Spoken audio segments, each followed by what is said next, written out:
पत्रिका समूह के प्रधान संपादक गुलाब कोठारी ने कहा कि जीवन में पुरुष और स्त्री दोनों के संतुलित हिस्से होना चाहिए, लेकिन पौरुष भाव को ज्यादा समर्थन दिया जा रहा है। आज शिक्षा भी पौरुष भाव को बढ़ावा दे रही है, स्त्रैण भाव पर ध्यान नहीं है, इसलिए जीवन में आक्रामकता बढ़ रही है। माँ की महत्ता का जिक्र करते हुए उन्होंने कहा, वह शक्ति है, वह देने वाली है, कभी मांगती नहीं है। ये शक्ति, आज हम शक्ति मांग रही है महिलाएं दूसरों से। ये सशक्तिकरण का नारा क्या है? वो मांग रही है, दूसरों से मांग रही है। दूसरे कौन है?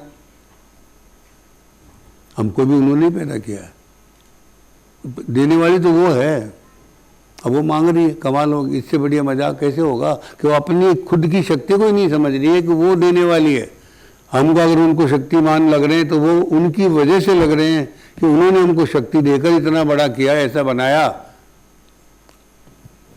ये पत्रिका का अभियान उसी शक्ति को पुनः समझा व जागृत करने का काम कर रहेगा। राजस्थान पत्रिका समूह के संस्थापक श्रद्धेय कर्पूरचंद कुलिश की जन्म शती वर्ष के उपलक्ष्य में स्त्री ही देह से आगे विषय विवेचन कार्यक्रम में कोठारी ने स्त्री और पुरुष के बीच असंतुलन के लिए वर्तमान शिक्षा प्रणाली को जिम्मेदार बताया।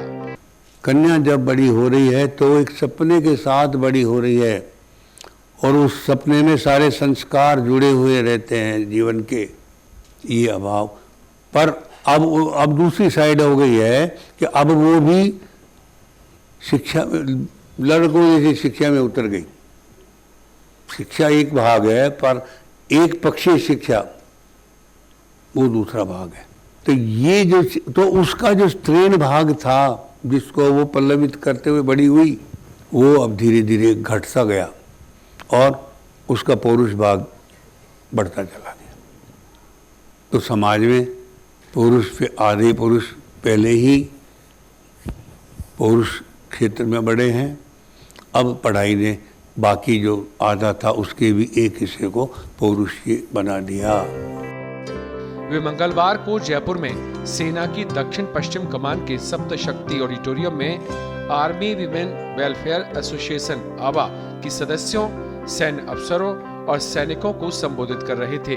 कार्यक्रम में मेजर जनरल संदीप बहल, मेजर जनरल अनिंद्य ओडी व मेजर जनरल रोहित मेहरोत्रा सहित अन्य वरिष्ठ सैन्य अधिकारी भी सपत्नीक मौजूद रहे। कोठारी ने वायुसेना में अपने कार्यकाल के अनुभव भी सैन्य अधिकारियों के बीच साझा किए।